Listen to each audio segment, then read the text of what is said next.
ஆண்டவர் உங்களோடு இருப்பாராக.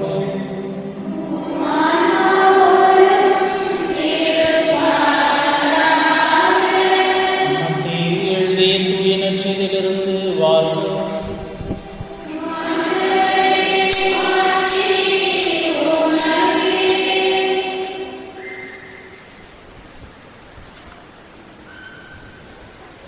பிரிவு 28 இறைவாக்கியங்கள் 16 தொடங்கி 20 முடிய.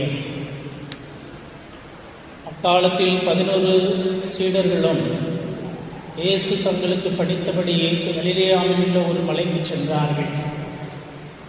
அங்கே அவரை கண்டு பணிந்தார்கள். சிலரோ ஐயமுற்றார்கள். இயேசு அவர்களை அணுகி, விண்ணுலகிலும் மண்ணுலகிலும் அனைத்து அதிகாரமும் எனக்கு அருளப்பட்டிருக்கிறது. எனவே நீங்கள் போய் எல்லா மக்களினத்தாரையும் சீடராக்குங்கள். தந்தை, மகன், தூய ஆவியார் பெயரால் திருமுழுக்குப்படுங்கள். நான் உங்களுக்கு கட்டளையிட்ட யாவையும் அவர்களும் கடைபிடிக்கும்படி கற்பியுங்கள். இதோ உலக முடிவு வரை என்னாலும் நான் உங்களுடன் இருக்கிறேன் என்று கூறினார்.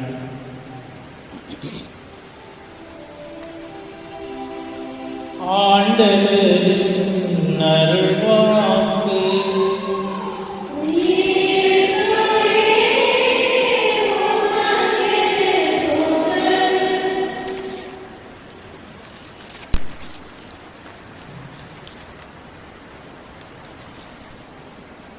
ஒரு பங்கில் கோவிலை கட்டுவதற்காக திட்டமிட்டு ஆலயத்தை அவர்கள் கட்டி முடித்தார்கள். அந்த ஆலயத்தில் கண்ணாடி வேலைகள் மட்டும் செய்யாமல் இருந்தது. அந்த கண்ணாடியில் ஆலயத்தின் முன்னால் கதவிற்கு மேல் பகுதியில் ஒரு மிகப்பெரிய கண்ணாடி ஒன்றை வைத்தார்கள். அதில் ஒரு ஓவியத்தை வரைய வேண்டும் என்று ஆசைப்பட்டார்கள். எந்த ஓவியத்தை எப்படி வரையலாம் என்று அவர்கள் கூட்டம் போட்டு பேசினார்கள். ஒருவர் சொன்னார், நீல நிறத்திலே பேக்ரவுண்டு பின்னணியாக வைத்து தந்தையாகிய கடவுளின் படத்தை வரையலாம் என்று சொன்னார். இன்னொருவர் சொன்னார், கிறிஸ்து ஒளியாக இருக்கிறார் என்பதன் அடையாளமாக மஞ்சள் நிற பின்னணியிலே இயேசுவின் படத்தை வரையலாம் என்று சொன்னார். இன்னொருவர் சொன்னார், தூய்மையின் அடையாளம் வெள்ளை நிறத்திலே தூய ஆவியானவரின் படத்தை வரையலாம் என்று சொன்னார். அந்த கூட்டத்திற்கு அழைக்கப்பட்டிருந்த ஓவியர் இவர்கள் மூவரும் சொன்னதை கேட்டுவிட்டு இப்படி சொன்னாராம், நீங்கள் சொன்ன அந்த நீல நிறம், மஞ்சள் நிறம், வெள்ளை நிறம், இதை மூன்றையும் கலந்தால் பச்சை நிறம் வரும். ஓவியர்களுக்கு தெரியும், எனக்கு தெரியல. நீலம், பச்சை, வெள்ளை, இந்த 3 கலரையும் ஒன்றா கலந்தா, நீலம், மஞ்சள், வெள்ளை, இந்த 3 நிறத்தையும் கலந்தால் பச்சை நிறம் வரும். ஆகவே அந்த பச்சை நிற பின்னணியில் தந்தை, மகன், தூய ஆவியாரின் படத்தை நாம் வரையலாம் என்று சொன்னாராம். ஆண்டவர் இயேசுவில் அருமையானவர்களே, 3 நிறங்கள் சேர்ந்து ஒரு நிறம் உருவாகிறது. நீலம், மஞ்சள், வெள்ளை, இந்த 3 நிறங்களும் சேர்கின்ற போது அங்கே பச்சை நிறம் உருவாகிறது என்ற உண்மையைப் போல தந்தை, மகன், தூய ஆவியார் மூவொரு கடவுளாய் இருக்கிறார் என்பது நம்முடைய விசுவாசம். லைக் த ஃபாலோயிங் ரிவர் என்ற ஒரு ஆங்கில புத்தகம், அந்த புத்தகத்தை எழுதிய பவுலோ கொயலோ என்கிற அந்த ஆசிரியர் அந்த புத்தகத்தில் ஒரு நிகழ்வை குறிப்பிடுகிறார்.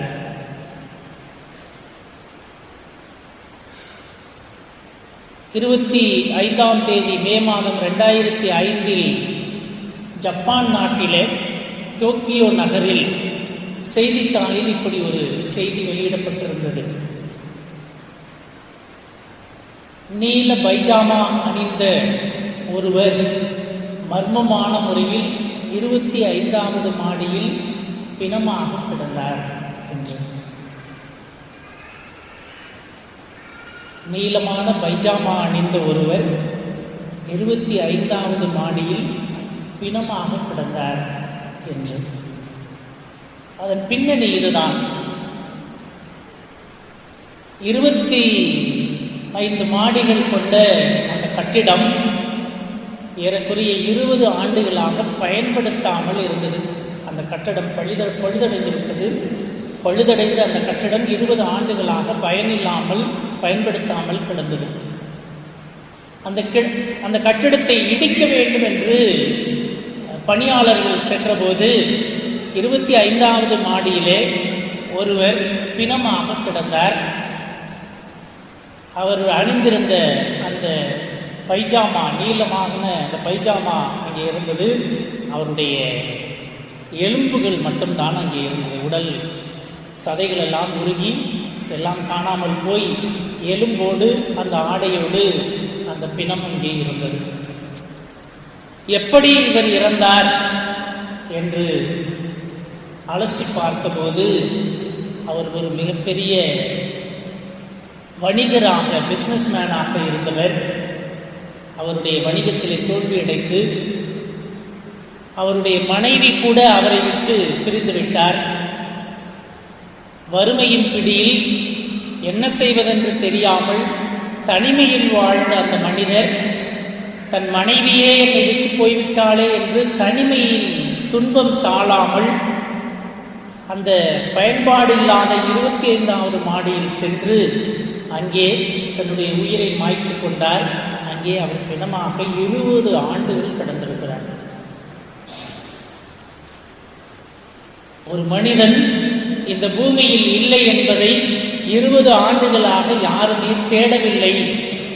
தேடுவாரற்ற பிணமாக ஒருவர் கிடந்திருக்கிறார் என்று சொல்லி டோக்கியோ நகரின் அந்த செய்தித்தாளில் 2005ஆம் ஆண்டு இந்த செய்தி வெளியிடப்பட்டிருந்தது. ஆண்டவர் இயேசுவில் அருமையானவர்களே, ஒரு பாட்டு கூட இருக்குன்னு நினைக்கிறேன். தனிமையிலே இனிமை காண முடியுமா? முடியாது. தனிமையிலே இனிமை காண முடியுமா? முடியாது. கொஞ்ச நேரத்துக்கு வேணா நீங்க தனியா இருக்கலாம். கொஞ்ச நேரத்துக்கு வேணா நீங்க தனியா இருக்கலாம். நீண்ட காலம், நீண்ட நெடிய காலம் தனிமையில் வாழ முடியாது. யாருடைய துணையும் இன்றி, யாருடைய ஆதரவும் இன்றி மனிதனால் வாழ முடியாது. மனிதன் ஒரு சமூக பிராணி. Man is a social animal என்று ஆங்கிலத்தில் சொல்வார்கள். மனிதன் ஒரு சமூக பிராணி. ஒருவரோடு ஒருவர் பின்னி பிணைந்துதான் நம்மால் வாழ முடியும். தனிமையில் மனிதனால் வாழ முடியாது. ஆண்டவர் இயேசுவில் அருமையான சகோதர சகோதரிகளை, மூவொரு கடவுளை பற்றி சொல்கின்ற போது திருச்சபையின் விசுவாசம் இதைத்தான் சொல்லுகிறது. முதலும் முடிவுமற்ற உண்மையான இறைத்தன்மையை, ஆள் வகையில் தனித்தன்மையையும், மூவொரு கடவுளிடம் ஆள் வகையில் தனித்தன்மையையும், இறை இயல்பில் ஒருமையையும், மகத்துவத்தில் சமத்துவத்தையும் நாம் காணுகின்றோம். அந்த மகத்துவத்தில் சமத்துவத்தை தான் நாம் ஆராதிக்கின்றோம். இதுதான் ஒவ்வொரு கடவுளின் மறைபொருள் என்று திரு அவை நமக்கு விளக்குகிறது. ஆண்டவர் இயேசுவில் அருமையான சகோதர சகோதரிகளை, தந்தை, மகன், தூய ஆவியாரை நாம் தனித்தனியாக பார்க்கக்கூடாது. மூவொரு கடவுளாகத்தான் இருக்கிறார், மூன்று கடவுளாக இல்லை. அதைத்தான் நம்ம சின்ன குருண்டத்தில் படிச்சிருக்கிறோம். தந்தையாகிய கடவுளும் தந்தை கடவுளா? ஆம், கடவுள். அதான் சர்வேஸ்வரனா அப்படின்னு கேட்குறோம். தந்தை சர்வேஸ்வரனா? சர்வேஸ்வரன். சுதன் சர்வேஸ்வரனா? சர்வேஸ்வரன். தூய ஆவியார் சர்வேஸ்வரனா? சர்வேஸ்வரன். மூவரும் மூன்று சர்வேஸ்வரனா? இல்லை. மூவரும் ஒரே சர்வேஸ்வரன். எப்படி ஒரே சர்வேஸ்வரன்? நம்ம சின்ன குருப்பத்தில் படிச்சது. இப்போ புது மொழிபெயர்ப்பில் வார்த்தை மாற்றி படிக்கிறாங்க. ஒரே ஞானம். யாராவது சொல்றீங்களான்னு பார்ப்போம். ஒரே சத்தத்தை ஒரே ஞானம். நான் அதனால தான் திரும்ப திரும்ப சொல்லிகிட்டே இருக்கேன், புது நன்மைக்கு மந்திரம் படிக்கக்கூடாது, பிறந்ததுலேருந்தே மந்திரம் படிக்கணும்னு. இது நம்ம எல்லாருடைய கடமை. நம்ம பிள்ளைங்க, நம்ம பேர பிள்ளைங்களை நம்ம படிக்கலை, நம்ம பிள்ளைங்க பேர பிள்ளைங்களாவது படிக்கணும், அந்த விசுவாசத்தில் வளர்க்கணும். அல்லன்னா பாவம். நான் திரும்ப திரும்ப சொல்லிகிட்டே இருக்கிறேன், புது நன்மைக்கு மந்திரம் படிக்கக்கூடாது, பிறந்ததுலேருந்தே மந்திரம் படிக்கணும்னு சொல்கிறேன். ஆனாலும் புது நன்மைக்கு மந்திரம் படிக்கும்போது விசேஷ பெருமானம் தேவையாக தான் வந்து நிற்கிறான். ஒரே ஞானம், ஒரே சித்தம், ஒரே தேவ வல்லமை. ஒரே ஞானம், ஒரே சித்தம், ஒரே தேவ வல்லமை, ஒரே ஆற்றலோடு மூவொரு கடவுள் செயல்படுகிறார். அதைத்தான் நாம் விசுவசிக்கிறோம். அப்படி இல்லை, ஏதாவது ஒன்று குறைபடுகிறது என்று சொன்னால் அது மூவொரு கடவுள் இல்லை, அது மூவொரு கடவுளின் தன்மை இல்லை. அதைத்தான் திருச்சபை போதிக்கிறது, அதைத்தான் நாம் விசுவசிக்கிறோம். சைக்காலஜியில் சொல்றாங்க, சென்ஸ் ஆஃப் லாஸ் அப்படின்னு சொல்றாங்க. சென்ஸ் ஆஃப் லாஸ் அப்படின்னா இழப்பு மனப்பான்மை. இழப்பு மனப்பான்மை, மனுஷன் இப்படி தான் வாழ்றான், இழப்பு மனப்பான்மை. நான் இதை இழந்துட்டேன், அதை இழந்துட்டேன் அப்படின்னு சொல்லி. ரெண்டாவது sense of lack, sense of lacking, குறைவு மனப்பான்மை. ஆனா மனுஷன்ட்ட எதுவுமே குறை இல்லையா, என்கிட்ட எதுவுமே குறை இல்லை. நான் எப்ப அதை குறைன்னு சொல்றேன்னா, அவனுக்கிட்ட எல்லாம் பைக் இருக்கு, எனக்கிட்ட பைக் இல்லை. அவனுக்கிட்ட கார் இருக்கு, எனக்கிட்ட கார் இல்லை. அவன் வீட்டில் ஏசி இருக்கு, என் வீட்டில் ஏசி இல்லை. ஒப்பிட்டு பார்த்துதான் அதை நான் குறையாக பார்க்கிறேன். ஆனா எனக்கிட்டே எந்த குறையும் இல்லை. அதான் சைக்காலஜி சொல்றாங்க, உளவியலில். இழப்பு மனப்பான்மை, குறைவு மனப்பான்மை. மூன்றாவது சென்ஸ் ஆஃப் லவ், அன்பிற்கான ஏக்கம். அன்பிற்கான ஏக்கம். நல்ல புருஷன் இருப்பான், பொண்டாட்டி நல்ல பொண்டாட்டியா இருக்கும், கணவன் மனைவி நல்லவங்கள தான் இருப்பாங்க, நல்லா ஒருத்தர் புரிஞ்சுக்குவாங்க, ஒருத்தருக்கு ஒருத்தர் உறுதுணையா இருப்பாங்க. அந்த ஆளை கல்யாணம் பண்ணிக்கிட்டு எங்க அப்பா வீட்டு பக்கம் போயினா, எங்க அண்ணன் தம்பியை பார்த்தனா, இருக்கிற உறவு போதும். அங்க அண்ணன் தம்பி போனாக்க அடுத்த நாளை விரட்டி விட்டுருவான். இது எதுக்கு சனியை வந்து இங்க கிடக்குன்னு தெரியலன்னு. ஆனாலும் மனிதனுடைய உள்ளம் அன்புக்காக ஏங்குகிறது. என் அண்ணன் தம்பி, அக்கா தங்கச்சி, உறவுக்காக உள்ளம் ஏங்குகிறது. இருப்பதில் நிறைவு காண்பதில்லை. அன்புக்கான ஏக்கம். எவ்வளவு அன்பு கிடைத்தாலும் இன்னும் சிலருடைய அன்பு கிடைக்க வேண்டும், இன்னும் சிலருடைய ஆதரவு கிடைக்க வேண்டும் என்று மனிதனுடைய உள்ளம் ஏங்குகிறது என்று உளவியல் சொல்கிறது. ஆண்டவர் இயேசுவில் அருமையான சகோதர சகோதரிகளை, இப்படி மனிதனுடைய உள்ளமானது குறையை நிறைவு செய்வதற்கு தேடுகிறது. தந்தை, மகன், தூய ஆவியார் அன்பிலே ஒன்றுபட்டிருப்பதால் நிறைவு கொண்டிருக்கிறார்கள், நிறைவுள்ளவர்களாயிருக்கிறார்கள். ஆகவேதான் ஆண்டவர் இயேசு சொல்கிறார், விண்ணக தந்தை நிறைவுள்ளவராயிருப்பது போல நீங்களும் நிறைவுள்ளவர்களாயிருங்கள் என்று ஆண்டவர் இயேசு நமக்கு அழைப்பு கொடுக்கிறார். கிறிஸ்தேசுவில் பிரியமான சகோதர சகோதரிகளார், தந்தை, மகன், தூய ஆவியார் அன்பிலே ஒன்றுபட்டிருக்கிறார்கள். தந்தை மகனை அன்பு செய்கிறார், மகன் தந்தையை அன்பு செய்கிறார். தந்தைக்கும் மகனுக்கும் இடையான அந்த அன்பு உறவுதான் தூய ஆவியார். ஆகவேதான் ஒவ்வொரு திருப்பலியிலும் குருவானவர் சொல்கிறார், தூய ஆவியானவருடைய நட்புறவும் உங்கள் அனைவரோடும் இருப்பதாக என்று சொல்கிறார். தந்தையையும் மகனையும் இணைப்பது அந்த அன்பு உறவுதான் தூய ஆவியார். அந்த அன்பு உறவிலே நாம் அனைவரும் இணைந்திருக்க அழைக்கப்பட்டிருக்கிறோம். அந்த அன்பு உறவிலே நாம் அனைவரும் வாழ அழைக்கப்பட்டிருக்கிறோம். அதுதான் ஒரு கிறிஸ்தவனுடைய வாழ்வு. அதைத்தான் இந்த தமத்திருத்துவம் மூவொரு கடவுள் நமக்கு கற்றுத்தருகிறார். கிறிஸ்துவில் பிரியமான சகோதர சகோதரிகளை, இதை சொல்லி முடிக்கிறேன். புனித தாமஸ் அக்வீனாஸ் இவருடைய கருத்துக்களை, இவருடைய சிந்தனைகளை படிக்காமல் கிறிஸ்தவ விசுவாசத்தை முழுமையாக புரிந்து கொள்ள முடியாது என்று சொல்வார்கள். கிறிஸ்தவ விசுவாசத்தை மிக தெளிவாக விளக்கி சொன்னவர் புனித தாமஸ் அக்வினாஸும் புனித அகுஸ்தினாரும். புனித தாமஸ் அக்வினாஸ் சும்மா தியாலஜிகா என்று ஒரு புத்தகத்தை 3 வால்யூம் எழுதியிருக்கிறார், 3 பாகங்களை எழுதியிருக்கிறார். ஒவ்வொன்று பெரிய பெரிய புத்தகம். அந்த 3வது பாகத்தை அவர் எழுதுகிற போது அவர் கடவுள் அனுபவம் பெற்றதாக அவருடைய வரலாறு சொல்கிறது. கடவுளை சந்தித்ததாக, கடவுள் அனுபவம் பெற்றதாக. அதன் பிறகு அவர் அந்த 3வது பாகத்தை எழுதி முடிக்கல.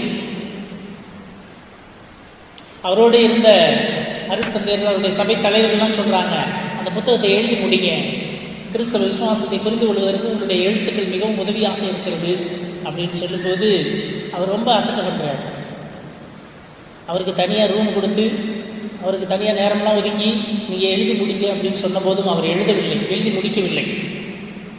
அப்போது ஏன் இப்படி பண்ணுறீங்க, எழுத மாட்டீங்க அப்படின்னு சொல்லும்போது, நான் கடவுளை அனுபவித்து உணர்ந்து கொண்ட அந்த ஒரு சில நிமிடங்களோடு இந்த புத்தகத்தை ஒப்பிட்டு பார்க்கும்போது இவை ஒன்றுமில்லை, எனக்கு அந்த கடவுள் அனுபவம், இறை அனுபவம் தான் மிக பெரிதாக தெரிகிறது என்று சொல்லுகிறார். ஆண்டவர் இயேசுவில் அருமையான சகோதர சகோதரிகளை, இந்து தர்மத்தில் சச்சிதானந்தா அப்படின்னு ஒரு வார்த்தை சொல்லுவாங்க. சச்சிதானந்தம் அப்படின்னு சொல்லுவாங்க. அப்படின்னா என்ன அர்த்தம்னா, சத் அப்படின்னா உண்மை, சத்தியம். சித் அப்படின்னா அறிவு. ஆனந்தா அப்படின்னா ஆனந்தம், இன்பம், மகிழ்ச்சி. கடவுள்தான் இந்த சச்சிதானந்தம் அப்படின்னு சொல்லுவாங்க.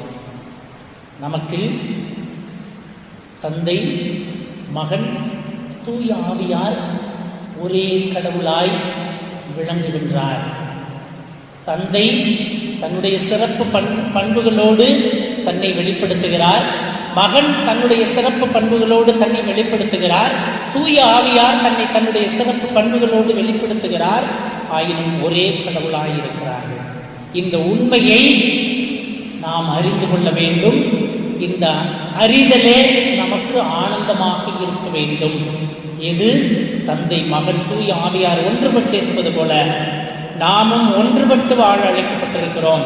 நம்முடைய பிளவுகள் இருக்கிற போது நாம் தந்தை, மகன், தூய ஆவியாரை விசுவசித்து ஏற்றுக்கொள்ளுகின்ற, வாழ்ந்து காட்டுகின்ற மக்களாக இல்லை என்பது அடையாளம். ஆகவே தந்தை, மகன், தூய ஆவியார் ஒன்றுபட்டு இருப்பது போல, ஒரே ஞானம், ஒரே சித்தம், ஒரே தேவ வல்லமையோடு ஒன்றுபட்டிருப்பது போல நாமும் ஒன்றுபட்டு வாழ அழைக்கப்பட்டிருக்கிறோம் என்பதுதான் இந்த விழா நமக்கு தருகின்ற செய்தி.